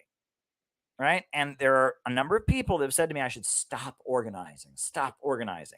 No, the only reason I'm interested in communism is because I would like to see communism someday. The only reason I'm interested in these ideas is because I want to actually accomplish something and build an organization. If this was just a matter of intellectual exercise, I'd be doing something else. So I am going to keep building an organization. There's no question about that. I couldn't not do it. Right. This is what I'm about. I'm building a community. I'm building a movement. I'm building an organization. I'm using social media as a vehicle through which to do so. That's all I'm doing. And honestly, the people who want me to stop organizing, I'll just be honest with you, they're people who know they'll always be able to beat me. They'll always be able to beat me if it's all just an online thing. And they're threatened by the idea that we're building something outside of social media because they can't rig the real world in the same way. That's really what it's about, right? A lot of these internet grifters who just collect a check, it's their hustle to talk anti-imperialism on the internet. They all want me to stop organizing because they know that's the only way they can stay ahead. If I build something in real life, that matters, right? They know that, right? In real life stuff matters. And, there you go. I mean, look, the internet is rigged and we will always lose on the internet. We always will. Right? Anti-imperialism will always lose on the internet because it's rigged, because it's controlled by them. And that's a fact now. Matt Taibbi and others have proved it. So if we want to actually make a difference, we have to do stuff in real life. We have to do stuff in real life. Next question. I agree with the vice president. Schools should teach about the horrors of slavery. I do as well. Slavery, people don't realize that Angola, the concentration camp in Louisiana, I mean, it was a slave plantation, but life expectancy after reaching there was about 2 years. They worked people to death. It was a death camp, a death slave labor camp in Louisiana. No one talks about this, right? There are many examples. I mean, slavery was genocidal. Millions of people died on the transatlantic passage. Many people never made it across the ocean. They decide they didn't have enough room, so they would just dump slaves into the ocean with weights tied to their bodies. They would drown. I mean, you have no idea. I mean, slavery was genocidal and murderous, and they should teach that. John also says, I think they should use my Kamala Harris book. My Kamala Harris book to teach about the horrors of modern day slavery. Well, thank you, John. And absolutely. I mean, just because Kamala Harris says something doesn't mean it's wrong. If Kamala Harris says we should teach about slavery in school, I agree with her on that. But she also, right, modern day slavery is the prison industrial complex, and she's largely responsible. Thank you, John. Thank you very much. There you go. All right. The far right is growing in Europe at an alarming rate, especially in Spain, France, and Italy. What would happen to Europe? Well, the reason the far right is growing is because the left is completely compromised and useless. I mean, the left is not gaining anything. I mean, the communist groups in Europe, I mean, just like here, most of them are supporting Ukraine right now. They're not really anti-imperialist, the rise of Euro communism and all of this. And so the right is less controlled by the imperialists. There's a division in the ruling class in Europe. The lower levels of capital don't like NATO. They don't like the United States telling them what to do, especially on the European mainland, France and Italy in particular, Germany. They're not economically benefiting from being, the United States foot soldiers. They're not. They're just not, right? The European mainland is not really benefiting from the Anglo-imperialist, Atlanticist global order. So because of that, you're seeing the expression of that primarily coming from lower levels of capital, industrialists in like the Dutch farmers and the Irish farmers and other people that are being told basically they have to reduce their crop output. And They're not going along with it. And that the lower levels of capital that are against kind of what the degrowth agenda of the Atlanticist global order, they're expressing themselves primarily through the far right. And that is because the left has failed to create an anti-monopoly coalition. The left needs a new orientation. It shouldn't be the foot soldiers of big capital against lower levels of capital. We should build an anti-monopoly coalition. That's what I believe. Right. There we go. Next question. All right. Russia defended the U.S. Capitol. Yes, they did. I believe that was the War of 1812. They were on America's side, and they did defend the U.S. Capitol, right? That's where the War of 1812 was when the White House was burned to the ground by British soldiers, and I believe Russia was on America's side in the War of 1812. That is true. Your thoughts on the idea of the American Revolution was a counter-revolution based on the fact the Founding Fathers were plantation owners and imposed legal barriers to thwart mob rule. Couple things there. All right. Couple things. First thing is that the main issue in the American Revolution. Oh, and I see there's another one here. You're on the list. Don't worry. You were on the list. Couple things here. The main issue in the American Revolution was this. Should the USA have its own economy or not? That was the main issue. Now, what did that economy mean? If you read the Declaration of Independence, right, one of the grievances was that they couldn't expand westward, right? The British made a deal with the French, and they said, no more westward expansion. We just want you to be little ocean trading hubs along the ocean. And we'll sell products to you, and we can dock our ships here and control the trade routes. And we just want America to be a bunch of port cities that we can use for our global financial and shipping empire. That's what they argued. However, the American people, right? The Americans, the wealthiest Americans among them, George Washington was the wealthiest American. He was wealthiest guy in the country, Virginia, military guy, owned huge plantations in Virginia. He said, well, no, I want to get rich in America, right? And a lot of Thomas Jefferson had similar ideas, and Alexander Hamilton had similar ideas. They all wanted the USA to have its own economy. What kind of economy, right? That's the question.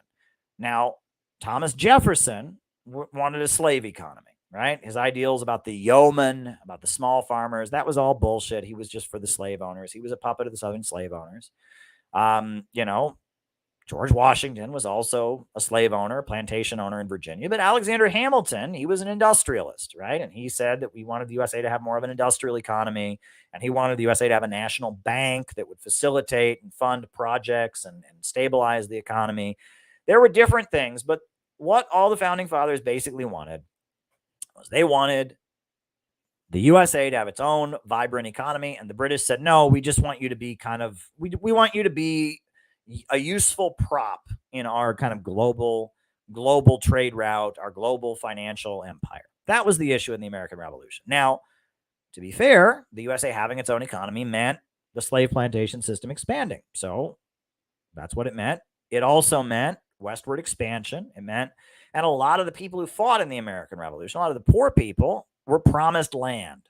They were promised that after the American Revolution, they would expand westward and they would get their own land. And, the Shays Whiskey Rebellion was fought because many of them didn't get the land. They were promised that they would get this land and they didn't get it. So they rose up and they took up arms. There was an armed rebellion.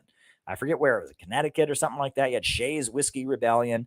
And that the issue at hand, should the USA have its own economy, or should the 13 colonies be a useful prop of the British Empire, right? I think we can all agree that even though slavery is obviously horrendous, even though westward expansion was at the expense of indigenous people, we can all agree that wanting the USA to have its own economy, wanting economic development in general, is progressive. Unfortunately, there are bad ways of developing the economy, right? Sweatshops where factories exploit workers. Obviously, slavery is wrong. Obviously, killing indigenous people is wrong. But the question in the American Revolution wasn't of those methods, right? The British weren't opposed to slavery. They were allowing it to go on in the colonies, right? The British were not opposed to, killing Native Americans. They did it all the time. The British were opposed to the USA having its own economy. That was the issue in the revolution. Should the USA have its own economy or not? That was the issue, right? And I think we can all agree that economic development is a good thing and that the USA should have had its own economy. All right. Kieran from San Diego. Great. All right. Why do anarchists call all others imperialists? What do you mean? I mean, I would say that a lot of anarchists don't know what imperialism is. Lenin wrote this book, Imperialism, the Highest Stage of Capitalism, describing an economic mode of production, describing an economic system where the world is dominated by banks in Western countries, the export of capital, finance capital, etc. Anarchists tend to think in this kind of vague, we don't like authority, we don't like the government, we don't like people telling other people what to do, we don't like armies, we don't like militarism. So for them, imperialism just means bad stuff we don't like. So if there's something, they look at Russia and it looks bad, it's got an army and they're doing stuff we don't like, and then they must be imperialists because that. And unfortunately, there's a lot of thinking like that among so-called communists, right? I mean, in China, the talk of Soviet social imperialism. Soviet Union was not imperialist in an economic sense, but China didn't like what they were doing around the world, so it called them imperialists. They were the Chinese social imperialists. Well, that was a mistake, right? But anarchism. Look, of all the ideologies, right? I was at Occupy Wall Street. Occupy Wall Street was full of anarchists. But many times someone would say to me, I'm an anarchist. Hi, I'm an anarchist. I'd be like, oh, do you like Proudhon? Do you like Bakunin? Do you like, what kind of anarchist do you like? I have my own ideas, man. I'm an anarchist because no one could tell me what to do. I have my own theory of anarchism, man. Yeah. There are intellectual anarchists out there. There are anarchist intellectuals, but the bulk of people who call themselves anarchists are anarchists because they don't want anyone to tell them what to do. Look, there's a lot of libertarians that think that they're anarchists, right? And there's anarcho-capitalism, right? And that's, anarchism was always a leftist trend, right? Always a leftist trend, but at this point, a lot of anarchists don't even know enough about the history of their own movement to know it's a form of socialism. They don't even know enough about the history of anarchism to know that it's a form of socialism, to know that anarcho-capitalist is an oxymoron, right? I mean, anarchism, prior to the Bolshevik Revolution of 1917, in the United States, leftists were vaguely... anyone who was critical of capitalism or whatever, there was kind of two trends. You had this kind of you had socialists, which tended to be reformers, and you had anarchists that were people that wanted some kind of violent revolution. And that was it, right? And that there was like a sliding scale, right?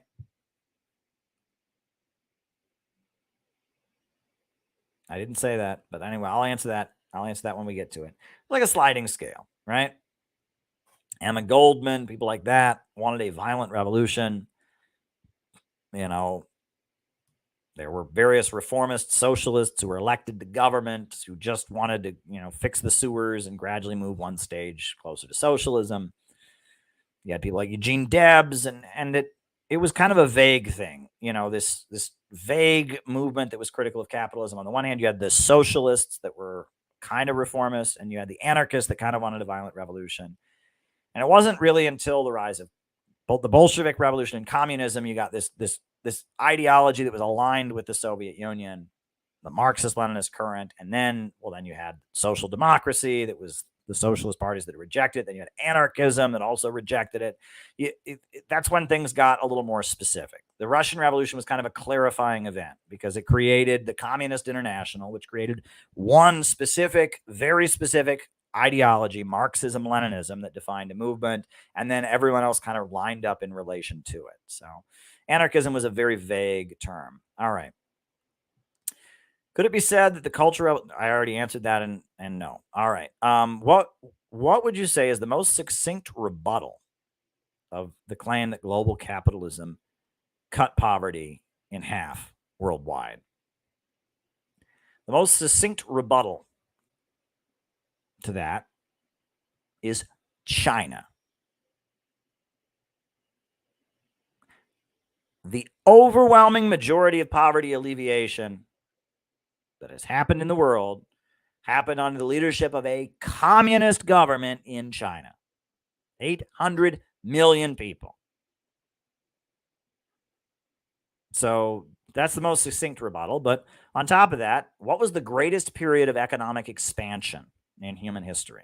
It was the post-World War II economic expansion. Right after World War II, you had a boom as all the communist countries were rebuilding, rapidly industrializing. You had the rise of social democracy, the welfare state in Europe. And then you also had the rise of the military juntas, right? And eventually South Korea, but, before that, in Iran, you had the Shah, you had various, military, the Peronists in Argentina and in South America. All over the world, you had a number of countries that were all industrializing, and humanity has never seen as much growth as it saw. The post-World War II economic expansion was the greatest period of growth in human history. And there was no libertarianism or free markets or global capital. I mean, it was, in Europe, it was social democracy. In the communist world, it was communism. In the third world, it was military controlled industrialization under the control of Bonapartist military states. And then the greatest amount of poverty alleviation of anywhere in the world, the overwhelming majority of the poverty alleviation that's happened in the world has been in China under the leadership of a communist government. So the idea that free markets did that, wrong. All right. How exactly was slavery abolished when the goal of the revolution was to expand it? The goal of the revolution was not to expand slavery, Hanson. The goal of the revolution was to have the USA have a strong economy. That was the goal of the revolution, was to have the USA have its own economy, independent of the British economy. Some of that economy was slavery. Some of that was industrialization in the North. Some of that was small farmers expanding westward. There are many aspects of that economy that came into existence. However, right, the Constitution of the United States, you'll remember, mandates that the slave trade end. No new slaves be imported to the United States after 1800. Right, that was a big part of that was like a compromise that was reached. No new slaves after 1800. Right, there was no importing of slaves after 1800. And the British then actively worked to support the slaveholders in the South by buying their cotton, and they wanted slavery to be a stronghold of cheap cotton. And the Civil War was largely a fight between the industrial economy of the North and the free soilers, small farmers, and the industrialists and the labor unions against the slave plantation owners who were supported by the British Empire. That's largely what was happening in the U.S. Civil War. And it was a fight. And the British tried to send, were thinking about sending their military to support the South, but the Russians sent their navy to New York City's harbor and deterred the British from getting involved. There was a military blockade of the South by the U.S. Army, and there was, Abraham Lincoln completely reinvented how the American government operated and built a huge coalition, and slavery was abolished. And that was called the Second American Revolution. And Karl Marx was a big part of it. Marxists, August Willich was a general in the Union Army. Marxists were a very big part of what they call the Second American Revolution. So there you go. Hope that answers your question. All right, folks. It's been good. I'll be back tomorrow night, most likely. In all likelihood, I'll be back tomorrow night. I'm going to put on the closing music. And thanks. Thanks for coming and enjoying the show.